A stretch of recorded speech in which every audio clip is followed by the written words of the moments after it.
Before we get into today's edition of Just the Truth, Mike Lindell sent me a note yesterday. He has a special for the 6-piece towel set, $25 when you use promo code Joey. Just go to mypillow.com, use promo code Joey. You'll get the $25 offer on the 6-piece towel set, and I promise you, these will be the most comfortable, the most absorbent towels that you own. mypillow.com, use promo code Joey. Get the 6-piece towel set for just $25. Thanks for joining me in the PhD Weight Loss and Nutrition Studio to lose weight for the last time. Visit myphdweightloss.com. Kamala Harris announced that she's finally planning a trip to the border.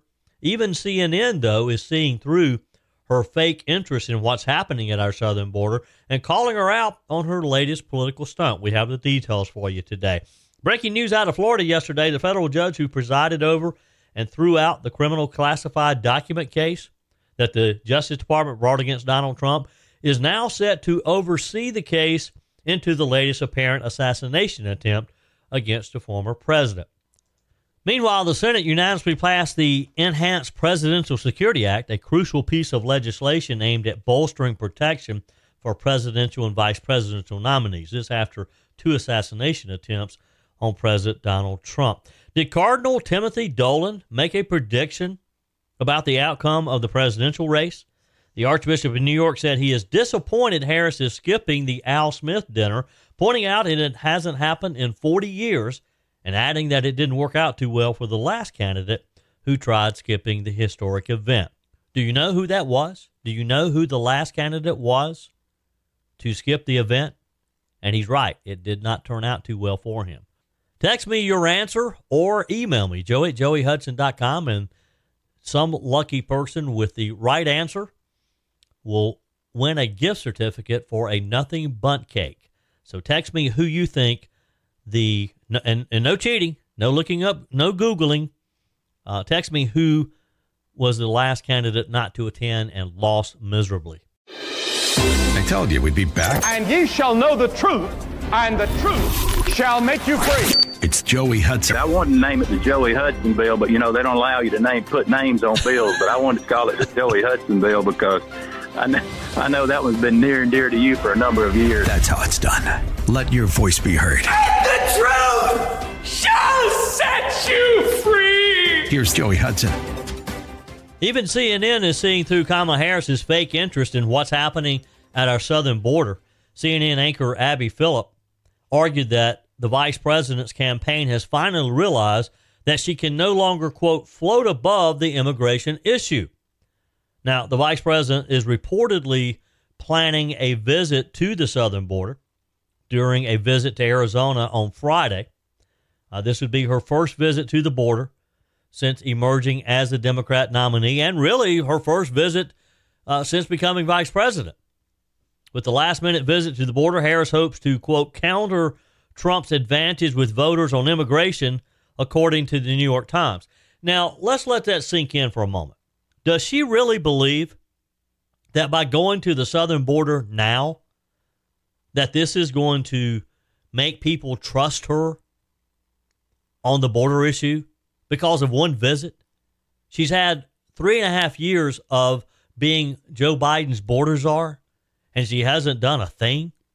And now she thinks by running to Arizona and running down to the border real quick for a few photos, that is going to convince us that she really can take care of the border, that she's interested in changing. Not convincing to CNN, and that's surprising. Ms. Phillips said at the start of a panel discussion on the network yesterday, she's hoping to change the narrative that she's soft on immigration. Polls have consistently shown that voters trust Trump much better to handle the border security situation. I mean, we know that Donald Trump tried to build a wall, and had he been reelected, that wall would be in place today.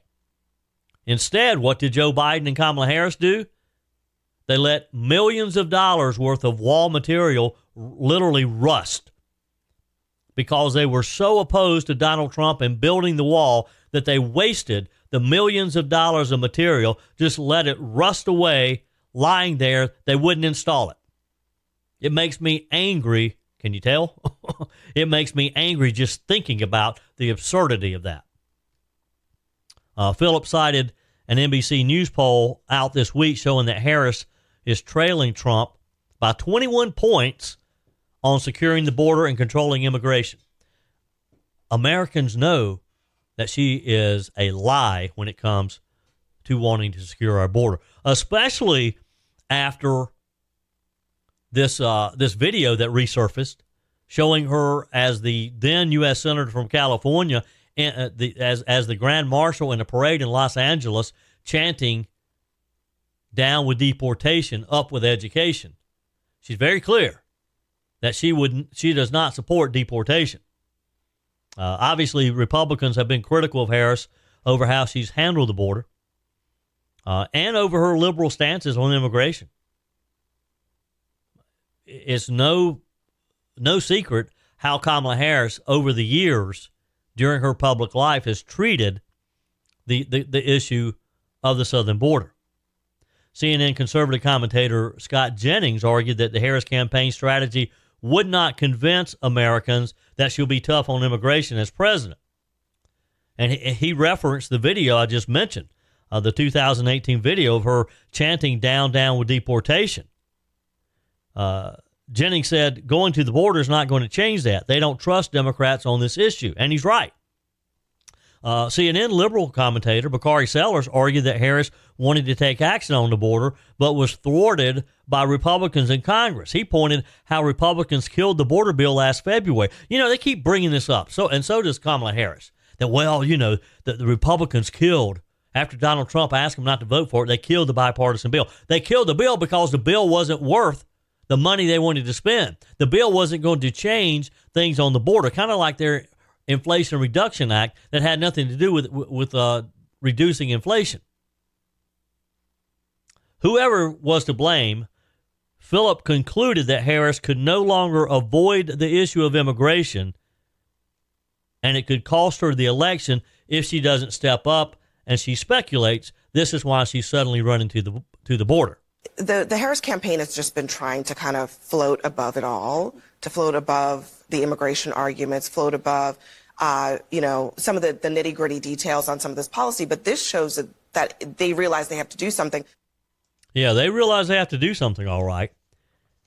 You may recall Harris previously supported decriminalizing illegal crossings at the border during the 2020 presidential primary. You remember the primary that she never even received a single vote, that primary? She has backed away from that and some of her other far-left policy positions since becoming the Democrat presidential nominee, taking what the campaign is calling a more pragmatic approach to the issues. I guess she's being pragmatic when she's doing a total reversal on some of the major issues. Her campaign said in a statement last month that Harris' views on immigration are the same as the Biden administration's. Unauthorized border crossings are illegal, they said. Mia Ehrenberg, a spokesperson for the Harris campaign, said while Donald Trump is wedded to the extreme ideas in his Project 2025 agenda, Vice President Harris believes real leadership means bringing all sides together to build consensus. Well, you do have to have all sides together, but the problem is Kamala Harris is not the one to do that. Kamala Harris will never get the respect by conservative leaders to bring them to the table to try to resolve some of the issues. And speaking of Kamala Harris and bringing people together, a rift has emerged between Harris and Senator Joe Manchin of West Virginia over her comments about eliminating the filibuster on abortion legislation. Harris told Wisconsin Public Radio that she supports eliminating the filibuster to pass abortion law, stating, quote, "I think we should eliminate the filibuster for Roe." So basically, we're going to do away with this long-time Senate tradition just for Roe, just so I can get abortion, I can start killing babies again. Senator Joe Manchin, who recently left the Democrat Party to become an independent, has declared he will not endorse Harris in the presidential election due to her stance on her filibuster position. Manchin emphasized the importance of the legislative threshold, warning against going down the slippery path of eliminating the filibuster for specific issues. The West Virginia senator has been a staunch defender of the filibuster, previously describing attempts to eliminate it as potentially the saddest day in the history of the United States Senate. Manchin clarified that he won't be endorsing President Donald Trump either, stating, "I'm not endorsing anyone."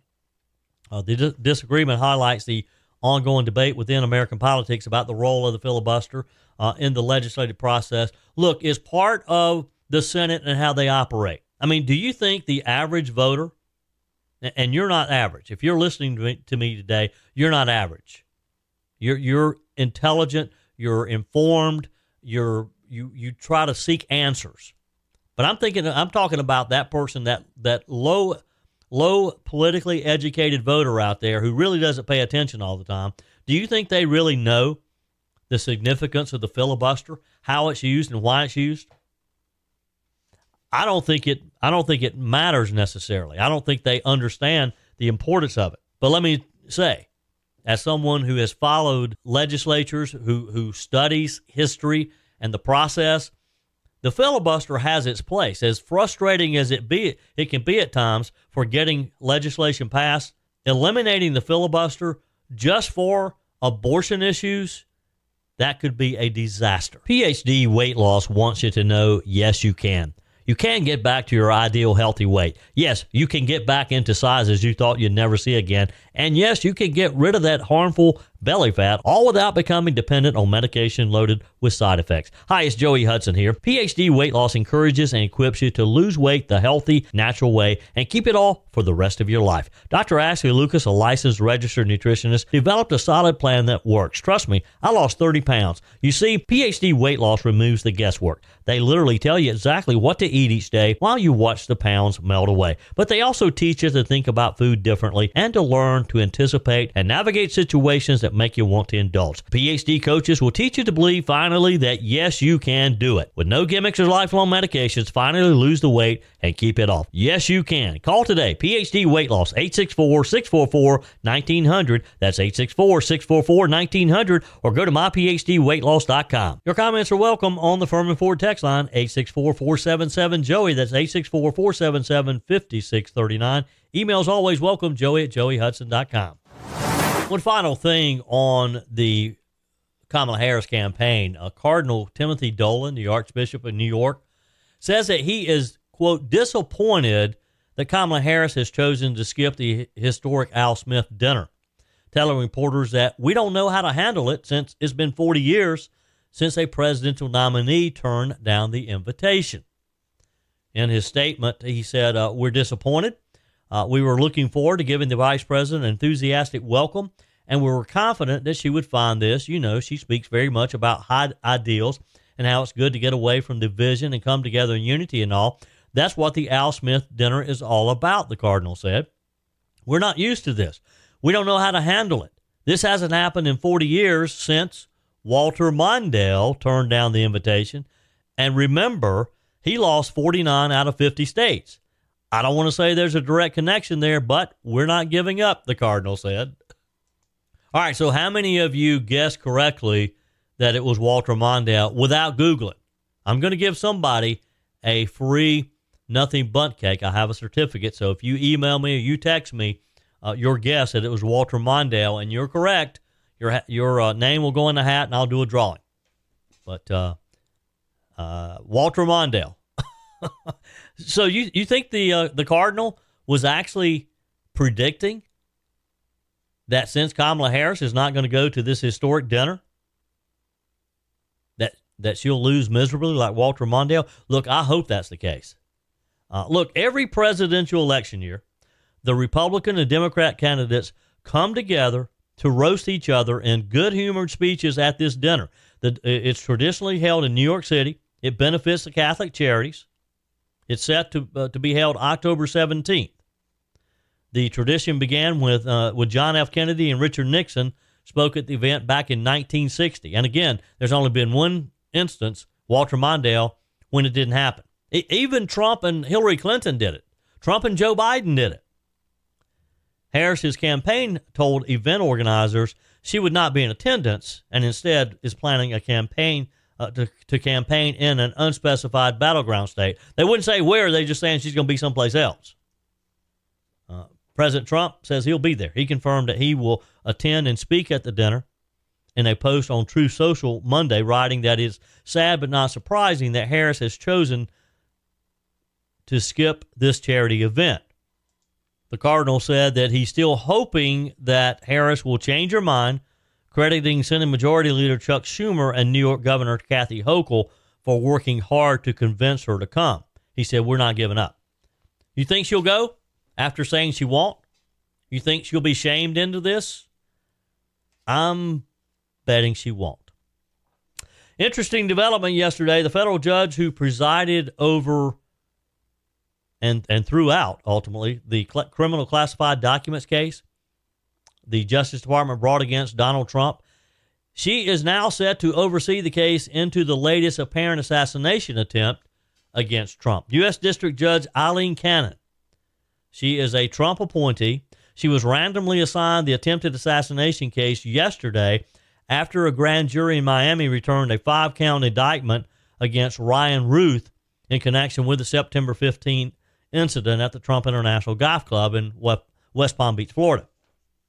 The indictment charges Ruth with the attempted assassination of a presidential candidate, possessing a firearm in furtherance of a violent crime, and assault on a federal officer, as well as 2 charges he already faced, being a felon in possession of a firearm and possessing a firearm with an obliterated serial number. I guess that's the first. I didn't realize that. I guess he had tried to, or someone had tried to eliminate the serial number off the gun. In other news, the Senate has unanimously passed the Enhanced Presidential Security Act, which is a crucial piece of legislation aimed at bolstering protection for both presidential and vice presidential nominees. This comes, of course, in wake of the 2 recent assassination attempts. The Senate passed the Enhanced Act with unanimous support, mirroring the House's 405-0 vote last week. The bill now goes to President Joe Biden's desk for his signature. Surely he will sign it. The act elevates Secret Service protection for presidential and vice presidential nominees to match the level currently provided to sitting presidents and sitting vice presidents. The legislation was spurred by the assassination attempts on former President Trump within two attempts within a 65-day period. The bill was introduced in the Senate by Republican Senator Rick Scott of Florida, and a House version co-sponsored by Republican Representative Mike Lawler and Democrat Representative Richie Torres from New York. The act requires the Secret Service to provide regular reports on candidates' protection status to congressional leaders, including threat levels, security measures, and associated costs. The unanimous passage of this act underscores the bipartisan recognition of the need to support and to protect our political candidates. So good news on that. Meanwhile, reports of shots fired at Vice President Kamala Harris's campaign office in Tempe, Arizona. This is just another example of the the raising serious concerns about political violence and candidate safety. Several bullets, we're told, were fired into the Democrat National Committee campaign office near Southern Avenue and Priest Avenue in Tempe, Arizona, sometime during the night on Monday, early morning yesterday. Fortunately, no one was inside of the office during the overnight hours when the shooting occurred. However, the incident has raised significant safety concerns for campaign staff and the nearby residents. This is the second act of vandalism at this office in the past 2 weeks. On September 16th, front windows were shot with what appeared to be a BB gun or a pellet gun. Tempe Police Department says that detectives are analyzing evidence collected at the scene. Authorities are investigating all possible motives. No arrests have been made in either incident. Additional measures have been taken to increase security for the staff and others in the area. Again, this comes as the vice president is scheduled to visit Arizona for a campaign event on Friday. Look, it could be argued that this shooting into the vice president's campaign office is being spurred by the fact that the DOJ released the letter from the would-be assassin this week, talking about if he failed assassinating Donald Trump, that there was a $150,000 bounty on Trump's head for someone to finish the job. This kind of thing just encourages these kooks to do other things. And it's not isolated to Republicans. Any presidential candidate, any vice presidential candidate is subject to this. I don't care which party you're in. And kudos to the U.S. Congress, both the Senate and the House, for passing this increased security. Your comments are welcome on the Furman Ford text line, 864-477-JOEY. That's 864-477-5639. Emails always welcome, joey@joeyhudson.com. Hope you'll join the conversation today, 864-477-JOEY, 864-477-5639. Send your comments to the Furman Ford text line. You can leave a quick voice message, and your emails are always welcome, joey@joeyhudson.com. Speaking of the Furman Ford text line, it's never been more important to support locally run businesses owned by people who actually live here in the upstate. Let me take a minute to talk with you about our friends at Furman Ford. If you're looking for a new vehicle, maybe a great pre-owned vehicle, one you could trust, or maybe you're looking to order that special vehicle. Either way, if you want a new one, a brand new one, or a pre-owned that you can trust, the folks at Furman Ford, they're there to help you. Their name is on the sign because their name is on the line, because every single transaction is important to them. Jim Furman, Matthew Furman. They do business the right way. When you stop by, when you give them a call, or maybe when you just send them a quick email, you're always going to have access to a member of the Furman Ford family. And by the way, they also offer great service, and you're not going to have to wait weeks and weeks to get it done. And you do not have had to purchase your vehicle at Furman Ford. Doesn't even have to be a Ford. They service all makes and models. Visit my friends at Furman Ford online at furmanford.com, furmanford.com. I had a great time in Anderson last night as I moderated a forum for school board candidates in Anderson School District 5. I think for someone to run for your local school board is amazing. In most cases, it's a non-paid position. You're at the very closest that you'll ever be to the voters. It is a thankless job. And I sat there and I listened to these candidates last night, and there's some great candidates. And I listened to some of the questions. We took questions from the audience. They submitted their questions to me. Then I kind of summarized them and asked the questions to the candidates. And they're great questions. It was a good forum. But Anderson School District 5 is like a lot of school districts. There are literally thousands of them all around the country who are struggling with finances, who are struggling with issues like book bannings, how you treat some of the issues that our young people are being faced with today, things that we never were faced with when we were in school. But I just applaud anyone who takes the time to run for the school board, who has a passion for improving our education system. We're going to have a few more for other school districts around the area. But if you live in an area and you have school board elections in November, let me encourage you to educate yourself, to do a little research on the candidates, because it's very important that you get the right people on the school board.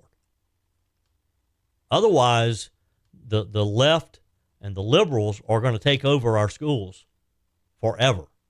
This is the time that we can fight back. I've been telling you that I just don't have a lot of confidence in polls. We've all had that discussion, haven't we? Polls are all over the board. One day, Donald Trump's leading. The next day, Kamala Harris is leading, depending on the questions that are asked, depending on the people that they're able to get on the phone. There's just so many pieces that have to fall together for a poll to be accurate. But I've also, if you remember, I've also told you that I have more confidence in polls that are concerning issues rather than individual candidates. I give credit to polls about issues because I think people are more likely to tell you how they feel about an issue than maybe who they're going to vote for, which particular candidate they're going to vote for. Well, there may be some good news for Republicans in a new Gallup poll. This new Gallup poll shows that Republicans are leading in 9 out of 10 key issues that the pollster uses to determine which side has an advantage ahead of the election. Again, they're not talking about Trump or Harris. They're asking how you feel about certain issues. Gallup said that the GOP trails only on the approval of Congress, and voters don't like either party. We're not happy with Democrats or Republicans when it comes to approval of how the U.S. House and the U.S. Senate conducts business. The Gallup said the political environment suggests the election is Trump's and Republicans to lose. Nearly every indicator of the election context is favorable to the Republican Party, and those that aren't are essentially tied rather than showing a Democrat advantage. Now, this is great news. It shows that the American people trust Republicans to do the right thing when it comes to the issues that are important to them. Party identification has traditionally been a strong indicator in predicting election outcomes, according to Gallup. This year, 48% say that they are either a Republican or they lean in the Republican direction versus 45% who say they're either a Democrat or lean to the Democrat side. This is clearly a GOP advantage, and according to Gallup, they haven't seen this in decades. They haven't seen almost a majority of people who claim to identify the GOP as their party. Gallup said, quote, Republicans previously have not had an outright advantage in party affiliation during the third quarter of a presidential election year, and they have rarely outnumbered Democrats in election and non-election years over the past 3 decades. The second highly predictive measure in which party voters believe will better handle big problems. In this, too, Gallup says Republicans outgunned Democrats by a 46 to 41%, mostly on the view that they're better suited to handle, guess what, the economy. You see what I've been telling you? It's the economy, stupid. Every poll keeps coming back to the economy being important to the American people. The poll finds that respondents view the GOP as the party that will make America prosperous by a 50% to 44% margin. They know, the American people know, that the Democrats are just going to try to continue to rob us, that the Democrats are going to try to spin their way out of this mess, and it won't work. It never has worked. Not going to start working now. It's only Kamala Harris will get into office. On her first day, she'll start signing a bunch of executive orders without any challenges, and she'll continue to spend millions and trillions of dollars. That's going to drive our inflation up. According to Gallup, the GOP is also getting help because of voter dissatisfaction overall with the Biden-Harris administration. How does she run from that? She doesn't. She's associated with Joe Biden. Gallup said, quote, Biden's unpopularity could still affect the election to the extent voters transfer their frustrations with the Biden administration to Vice President Kamala Harris. Well, why wouldn't they? It's the Biden-Harris administration. So why wouldn't voters give her the credit she's due? She's been part of this disaster. Gallup says for her part, 44% of U.S. adults approve of the job she's doing as vice president, down slightly from a 47% reading in August. So as the American people learn more about Kamala Harris through digging and researching their own, not because she's come out and done a lot of interviews trying to educate us on who she is, people just don't trust her. They don't trust her to do anything because they understand she's had almost 4 years now to do something, and she has not done a thing, nothing to help the American people. She's not going to start next January after we hand over the keys to the White House to her. Never going to happen. People do not trust her. Speaking of the Biden economic disasters, Senator Joni Ernst from Iowa told Newsmax yesterday that the economic policies of Joe Biden and Kamala Harris have forced companies like John Deere to move their manufacturing out of the country. Back in July, John Deere announced that it would be cutting 600 jobs from plants in Iowa and Illinois and moving those manufacturing positions to Mexico in response to market conditions, they said. Former President Donald Trump, just this past week, during a campaign stop, said that he will impose a 200% tariff on the company if they go through with their plans of moving these jobs out of the country. Senator Ernst said that her heart just goes out to the affected employees and the communities that are also affected. My heart just goes out to these hardworking Iowans. And this is the result of a disastrous economy under Kamala Harris and President Joe Biden. When we have manufacturers that feel they need to move our jobs to other countries because the economy is so bad, it hurts everyone. Yeah. So no doubt the loss of these jobs in Iowa and Illinois, it is going to have ripple repercussions across these communities. These workers, they put the dollars right back into their home communities. So I would love to see John Deere keeping these jobs in Iowa. Yeah. They have invested so much in the infrastructure in Iowa and Illinois. And yet this economy is forcing them to look elsewhere for cheap labor, and because they can't keep up with Biden and Harris regulations. This is, again, Rick, you know where I stand. It comes to a change in administration, and we need to return to the pro-growth economy that President Trump had. We've got to get back to a regulatory environment that encourages growth in business and industry and doesn't punish those that are creating jobs and providing opportunity for Americans in employment. So I am just so disappointed in Kamala Harris and Joe Biden. They're literally destroying our country, and we're seeing the result in my home communities in Iowa. It's devastating to us. Yeah. The senator from Iowa cautioned that the loss of jobs in Iowa and Illinois will reverberate across the heartland, and it will. Look, I hate to see these hardworking people lose these jobs.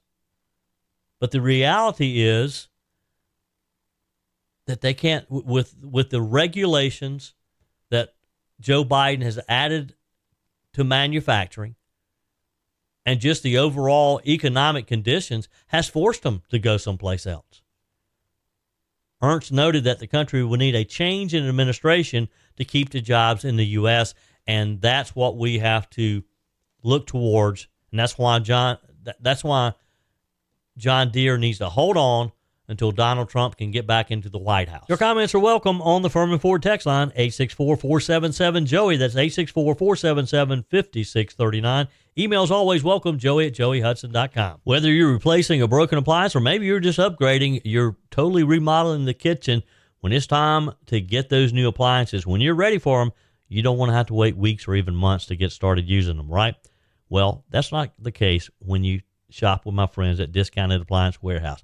With over 11,000 square feet and 1,500 appliances at any given time, you can buy today and use today quite often. I'm talking about shopping with my friends at Discounted Appliance Warehouse in Pickens. It's worth the short drive over to Pickens. Jeff, Johnny, Kyle, the whole team over there, they'll take good care of you. They have an award-winning service department, expert installation, extended warranties, and at Discounted Appliance Warehouse, they treat you like family. You're more than just a credit card swipe to all the team over there. Discounted Appliance Warehouse, they're proud to offer Speed Queen, the only washer and dryers with manufacturer's warranties that cover parts and labor. You owe it to yourself, if you're looking for a new appliance, to head over to Pickens to Discounted Appliance Warehouse online at dawpickens.com, dawpickens.com. On the text line, Tony writes, Joey, I know this case that we're talking about and her going to jail was a prime example of our justice system that is screwed up, but there's a solution. Henry Disaster can pardon her. Well, Tony's talking about a case that I talked about in yesterday's show that actually she will have a hearing later today. And we had Representative John McCravey on the show yesterday talking about how he's trying to help her get this parole. It's a sad case. This poor woman lived in an abusive situation. Her husband beat her many times. The police had been called out to their house 8 times previously to when finally she defended herself. She stabbed her then boyfriend, and because he was a hemophiliac, he bled to death. Probably would not have died otherwise, but because of that blood condition, he bled out. She was charged with manslaughter, not murder. Manslaughter, sentenced to 15 years. The judge who sentenced her put in her order, as I understand it, a note that she would be eligible for early release. And that's what they're trying to do now. She has 5 kids. And last September, the South Carolina Parole Board, who heard her case, in a 3 in favor, 2 opposed vote, voted to release her. Well, one would think, well, a majority rules. Well, not in this case.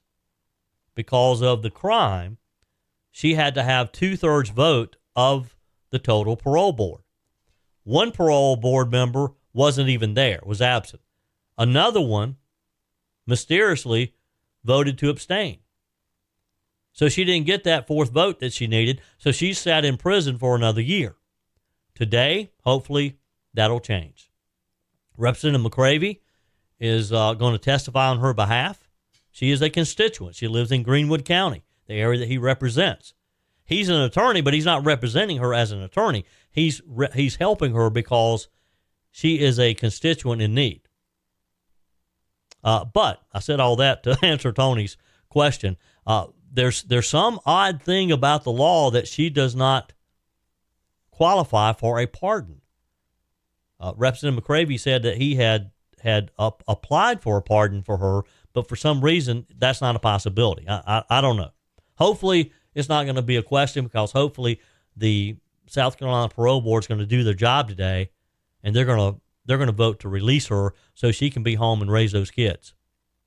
Dennis says, "Hey Joey, so if we have to start paying unrealized capital gains tax for the increased property values, what happens when this is paid and your property value goes down?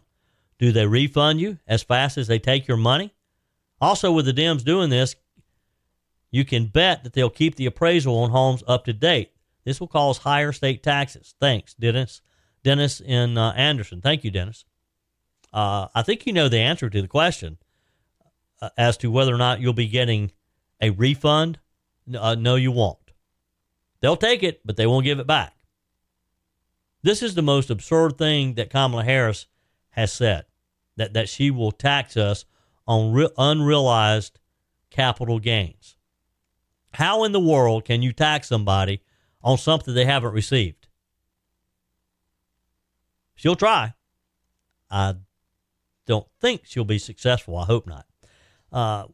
Texter, Joey, listening to the rumblings about Lieutenant Governor Robinson of North Carolina, if these accusations are true, why wasn't this discovered when he ran for lieutenant governor? And Kamala's past was very ugly, but Dems don't bat an eye over her antics. Republicans are the only ones scrutinized. Our Republican leaders should be up in arms, but it seems they are the quiet church mouse. Well, we'll see. The lieutenant governor in North Carolina said yesterday that he has hired a large law firm who's supposed to be very good at what they do, and that they're going to investigate for him, that they're going to get to the bottom of where CNN got their information to make this accusation. Texter, hey Joey, Mr. Thomas from Morganton, North Carolina, I'm voting Trump Vance. I think Trump should have another debate with Kamala, but I think she should have to do it on Fox with the host Joe Rogan and Tucker Carlson. Well, first off, I agree with you. I think she should do it on Fox. Having Joe Rogan and Tucker Carlson on Fox, that'll never happen, but maybe. Now, interesting development on that. Yesterday, Fox News anchor Brett Baer said that he believes Vice President Kamala Harris is willing to participate in a debate on the Fox network, but he believes that President Donald Trump is not willing. Trump previously agreed to the debate on Fox for September 4th. The vice president never consented to the matchup. It didn't happen. Brett Baier yesterday told my colleague Hugh Hewitt on the Salem Radio Network that he's surprised by Trump's apparent reluctance to debate Harris again, asserting that he thinks Harris would now accept an invitation to debate on Fox News. Here's Brett Baier on the Hugh Hewitt Show. Brett, let's talk about what Martha asked me on Friday. She said, is there going to be another debate? I said, I doubt it unless Brian Fallon begs you, Martha, and Brett Baier to beg Donald Trump to do one, because he isn't going to do one. He's not going to walk into another box canyon. What's the latest on this? The latest is I actually believe, this is me talking, that the Harris campaign would do a Fox debate. It's the former president has come to the conclusion that there really shouldn't be another debate. Now, his reasoning, don't know. I always thought that it would be like a bug zapper in the backyard for the former president, and that he couldn't get away from the light of 70 million viewers, and that he would have to eventually, just knowing him, do it if it was on Fox and something he could agree to. I'm getting the sense from him in the campaign that that they are moving past it, and it really the holdup is not the Harris campaign and Fox. It is the former president. Well, I am going to throw in my 2 cents. He ought to sit down if it's you and Martha, because it will be fair. It will be the same format that they used in the first two, but just exactly fair questions. And that you're no pushover, and Martha's no pushover for anyone. But it's got to be fair, and the ABC thing left such a bad taste in my mouth. I wouldn't do another network unless it was you and Martha. Yeah, well, I hope that's the case. If it's not you, I do think it's a missed opportunity. I do know that we are offering town halls with Martha and I too, doing them, and I just think a debate format is a better deal. That's interesting speculation, isn't it? You think Donald Trump really is the holdout to debate on Fox News? We'll see. I think there probably will be another debate. I'm going to go out on a bit of a limb here because most people think not. But I agree with Brett Baier. I think Trump, in the end, knows that he needs to get back out there. We'll see. That's it for today's edition of Just the Truth. Thanks for joining me in the PhD Weight Loss and Nutrition Studio. To lose weight for the last time, visit myphdweightloss.com. If you haven't joined our mailing list yet, visit my website, joeyhudson.com. Just click on the Connect with Joey button so that you can receive our emails and the most up-to-date news. Also, find me on YouTube. Be sure and like, subscribe, follow me on my YouTube channel. Just search for Joey Hudson. Appreciate you spending a few minutes of your day with me. Be sure and forward this edition of Just the Truth to some friends. Just click on the share button. Send it to a few of your contacts, because if we're going to build our community and if we're going to win in November, we got to build an army of conservatives. The way we beat Joe Biden is through educating people, and no better way than encouraging them to listen to Just the Truth. Hey, keep those comments coming via the Furman Ford text line, 864-477-JOEY, 864-477-5639. Your emails always welcome as well. Joey@joeyhudson.com. Don't forget to take advantage of the MyPillow special, $25 for the My Towels 6-piece towel set when you use promo code Joey. Just go to mypillow.com. Always use promo code Joey. We're back again tomorrow. Hope you will be too. Remember, God's got this. He's still in control.